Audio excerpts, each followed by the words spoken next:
విశాఖ సాగర్ తీరం అయితే మాత్రం నేవీ డే విన్యాసాలకి సిద్ధమైంది. అలాగే ఈ నేవీ డేకి ముఖ్యమంత్రితో పాటు చాలా ప్రముఖులు వచ్చే పరిస్థితి కనపడుతుంది.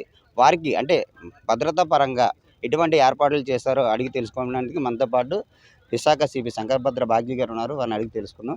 సార్ చెప్పండి, ఇప్పుడు విశాఖ సాగర్ తీరంలో జరిగే వేడుకలకి ఎటువంటి భద్రతా ఏర్పాట్లు చేశారు?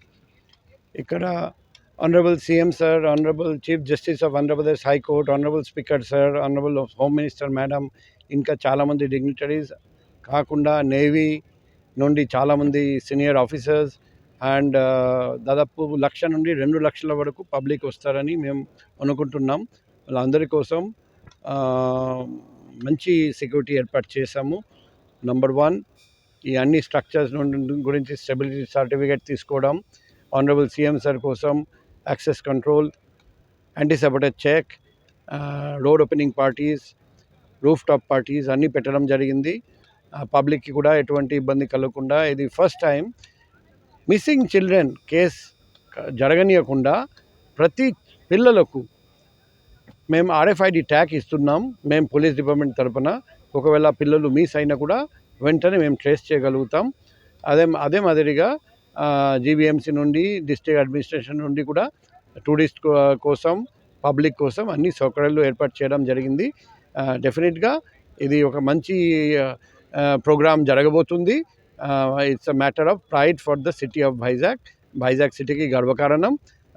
ఎటువంటి అవాంఛనీయ సంఘటన జరగనీయకుండా మేము చూస్తాం. అధికంగా జనాభా వస్తారు, అంతే మోతాదులో ట్రాఫిక్ కూడా అంతరాయం కలుగుతుంటాయి, వెహికల్స్ కూడా వస్తుంటాయి. వాళ్ళకి సపరేట్ పార్కింగ్ లేనాలు నిర్దేశించిన ప్రదేశాలను ఏర్పాటు చేశారు. మేము ఆల్రెడీ పబ్లిక్కి తెలియజేశాము, ప్రెస్ రిలీజ్ కూడా ఇవ్వడం జరిగింది. వాళ్ళు పార్కింగ్ ఎక్కడ పెట్టాలి అది కూడా చెప్పడం జరిగింది. అక్కడ వెహికల్ పార్క్ చేసి వాళ్ళు నడిచి రావాలి. ప్రోగ్రామ్ అయిపోయిన తర్వాత అక్కడికి నడిచి వెళ్ళి బండి ఎక్కి వెళ్ళాలి. ఎటువంటి ట్రాఫిక్ ప్రాబ్లం జరగనీయకుండా మేము చూస్తాం. అంటే మనం దూర ప్రాంతాల నుంచి వచ్చే ప్రజలు ఉంటారు, వాళ్ళకి చాలా సమాచారం తెలియదు. వాటి కోసం మనం అవుట్ పోస్టులు ఏమైనా ఏర్పాటు చేసి మనం సమాచారం ఇవ్వడానికి ఏమైనా మనం సమాచార కేంద్రాలను ఏర్పాటు చేసాము. ఇప్పుడు ప్రతి చోట సైనేజ్ పెట్టడం జరుగుతుంది. దూర ప్రాంతంలో వచ్చినా కూడా ఇక్కడికి వచ్చిన తర్వాత వాళ్ళు చూస్తారండి, సైనేజ్ చూసి అక్కడ పార్కింగ్ పెట్టొచ్చు. ఆల్రెడీ మేము electronic media, print media, social media ద్వారా కూడా ఎక్కడెక్కడ ఎటువంటి ట్రాఫిక్ ఆంక్షలు ఉన్నాయి క్లియర్గా స్పష్టంగా చెప్పడం జరిగింది. ఎటువంటి కన్ఫ్యూషన్ ఉంటే పబ్లిక్ దగ్గర నా పర్సనల్ కాంటాక్ట్ నెంబర్ కూడా ఉంది, వాళ్ళు అది కూడా యూజ్ చేసుకోవచ్చు. Thank you sir.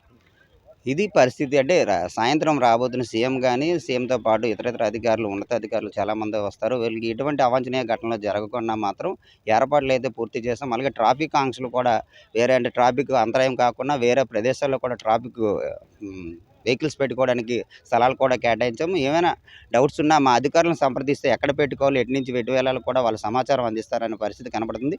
ఏదైనప్పటికీ చూడడానికి వచ్చే ప్రేక్షకులు అయితే మాత్రం వచ్చి వెళ్ళేటప్పుడు చాలా జాగ్రత్తలు తీసుకొని వెళ్ళాలి. పిల్లల కోసం అయితే మాత్రం అంటే ఈ మధ్యగ అంటే వాళ్ళు తప్పకుండా సపరేట్ ట్యాగ్ సిస్టమ్ కూడా ఏర్పాటు చేసాము.